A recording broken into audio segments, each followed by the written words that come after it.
La Fanzinothèque, c'est donc une association dont la mission première, c'est de rassembler les fanzines, différents fanzines qui viennent de France ou d'Europe, voire du monde. Donc on a une grosse collection, mais là il m'entoure vraiment, de plein de micro-éditions, journaux alternatifs, etc. Alors, comment ont-ils été collectés tous ces numéros ? Par des rencontres, je dirais, surtout rencontres avec des éditeurs. Donc, il y a quelques années, le mail art fonctionnait beaucoup, donc on nous les envoyait par la poste. Aujourd'hui, ce sont des rencontres lors de salons de la micro-édition et ce sont aussi des collectionneurs, puisque le fanzine commence à avoir une histoire, vu qu'il est né en 1950.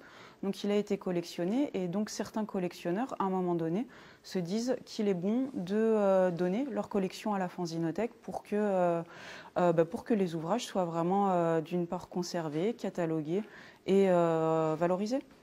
Alors aujourd'hui, ce fonds, il compte combien d'exemplaires ? On parle de 55 000 ouvrages, ce qui est la plus grande collection d'Europe.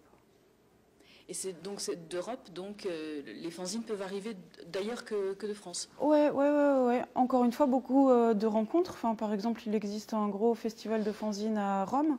Donc, lorsqu'on va en Italie, forcément, on va ramener avec nous plus de fanzines italiens. Mais oui, on a des fanzines qui viennent aussi d'Asie, des États-Unis aussi, Amérique du Sud. C'est vraiment des histoires de rencontres à un moment donné. Et le fanzine existe partout dans le monde. Donc, si on se déplace quelque part, qu'on prononce et qu'on raconte les fanzines, alors il y a de grandes chances que certains fanzines arrivent entre nos mains. Vous parliez de rencontres, déjà pour, entre guillemets, ravitailler la Fanzinothèque. La rencontre aussi, c'est un petit peu l'esprit du nouveau confort moderne. Quelle place vous y occupez dans ce nouveau confort moderne ?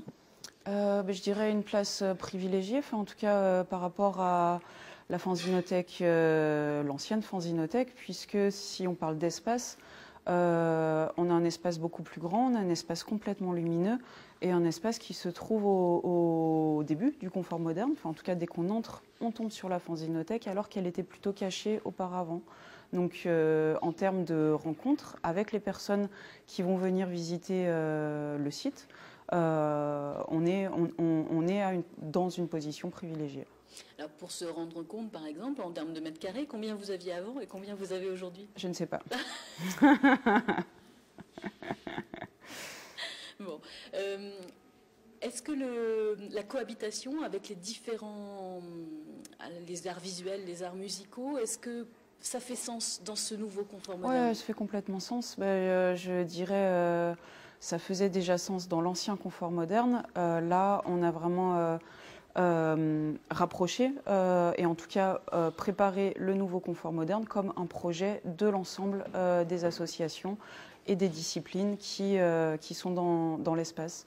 Et je dirais tout simplement par rapport à l'art en général, un art qui s'occupe de musique, d'art contemporain, de fanzine, oui, on est dans un projet qui rassemble le tout et c'est ultra intéressant en fait. Enfin, la notion de site artistique, de friche artistique est ultra intéressante en 2018 justement pour les liens et les ponts qui vont d'une discipline à l'autre.